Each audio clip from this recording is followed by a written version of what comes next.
சாய்ராம், என் அன்பு செல்லமே, என்னுடைய தங்கமே, உறவு உறவு என்று சொல்லி உன்னுடைய வாழ்க்கையில் இருக்கும் சந்தோஷங்களை எடுத்துவிட்டு இப்பொழுது உன்னை தனியாக விட்டுவிட்டு ஓடிவிட்டது. உறவென்று சொல்லி வருகிறார்கள், ஆனால் நல்லதில் இருக்கிறார்கள். கெட்டது நடக்கும் பொழுது நீ யார் என்று கேட்காமல் ஒரு பார்வையில் உன்னை கேவலமாக பார்த்துவிட்டு நகர்ந்து விடுகிறார்கள். திரும்ப போய் பார்த்தால் நீ யாரென்று கூட கேட்டு விடுவார்கள் போல். காசு, பணம், மரியாதை, நகை, செல்வாக்கு இருந்தால் உறவு. இது எதுவுமே இல்லை என்றால் யாரோ பார்த்தால் கூட பேச மாட்டார்கள். அது மட்டுமல்லாமல் உன்னுடைய பின்பு போய் உன்னை பற்றியும் தவறாகவும் சொல்வார்கள். உன்னுடைய வாழ்க்கையில் இப்படிப்பட்ட உறவு ஒன்று இருக்கிறது.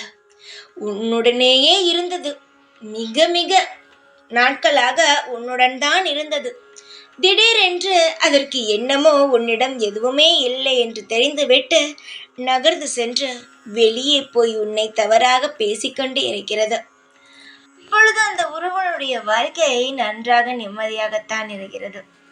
ஆனால் கூடிய சீக்கிரமாகவே எந்த பாய் உன்னை தவறாகவும் உன்னை கேவலமாகவும் பேசியதோ அந்த வாயானது அதனுடைய தண்டனையை அனுபவித்துவிடும்.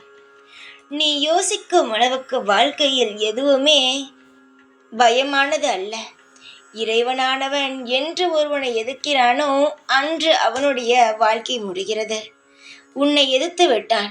உன்னுடைய வாழ்க்கையில் எதுவுமே தவறாக நடக்கவில்லை, ஆனால் தவறாக நடக்கிறது என்று உன்னுடைய பெயரையே அவன் கெடுத்து விட்டான். அவனுடைய வாழ்க்கையில் அவன் எப்படி சந்தோஷமாக இருக்க முடியும்? எப்படி இந்த சாயான நான் இருக்கவும் விடுவேன்? இனி அவனுடைய சந்தோஷங்கள் அவனிடம் இருக்காது. உன்னை தவறாக பேசியவன் பார், அவன் என்றுமே நிம்மதியாக இருக்கவே முடியாது. அவனுடைய நல்ல நேரங்களானது முடிந்து விட்டது, கெட்ட நேரங்களானது துவங்கிவிட்டது. அவன் பேசிய பேச்சுக்கும் அவன் உன்னை காயப்படுத்திய வாய்க்கும் அவனுக்கு தக்க தண்டனையை நான் கொடுப்பேன். அதனால் உன்னுடைய வாழ்க்கையை கெடுத்தவன் நன்றாக இருக்கிறான் என்று நினைக்காதே.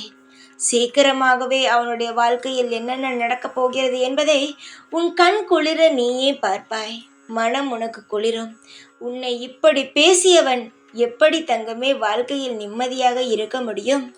நான் இருக்கிறேன் அல்லவா? உன்னுடைய வாழ்க்கையில் என்னென்ன செய்யலாம், என்னென்ன செய்யக்கூடாது என்று. என் பிள்ளையை தப்பாக பேசினால் அவனை நான் எந்த ஒரு நாளும் சும்மா விடவே மாட்டேன். நீ நிம்மதியாக இரு. உனக்காக நான் எந்நாளும் குரல் கொடுத்து கொண்டு சந்தோஷமாக உன்னை வாழ வைத்து கொண்டு எந்நாளுமே உன்னுடன் இருந்து கொண்டே இருப்பேன். சிலர் பின் பேசுவார்கள், சிலர் அதை பேசாமல் விடுவார்கள். சிலர் என்ன தெரியுமா செய்வார்கள்?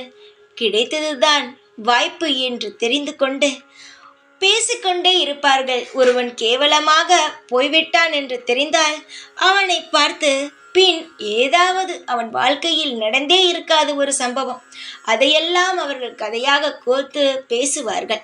தங்கமே, யார் எது வேண்டுமானாலும் பேசட்டும். எப்பேற்பட்ட வாழ்க்கையை உன் மீது வேண்டுமானாலும் சுமத்தட்டும். எது உண்மை எது பொய் என்பது படைத்த எனக்கு தெரியும். நீ எப்படிப்பட்டவள் என்பதும் எனக்கு தெரியும். அதனால் உன்னை பற்றி யார் தவறாக எந்த விதமாக சொன்னாலும் நான் நம்பவே மாட்டேன். நீ ஏனென்றால் என்னுடைய பிள்ளை. உன்னுடைய அனுதினமும் நான் இருக்கிறேன். உன்னை உற்று பார்த்து கொண்டேதான் இருக்கிறேன்.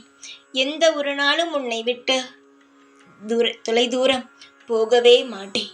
உனக்கானது என்ன வேண்டுமோ அதை என்னிடம் இருந்து நீ பெற்றுக்கொள்ளலாம். தைரியமாக இரு. எப்பொழுதும் உன் கூடவே இருப்பேன். இந்த சாய்நான். ஓம் சாய்ராம்.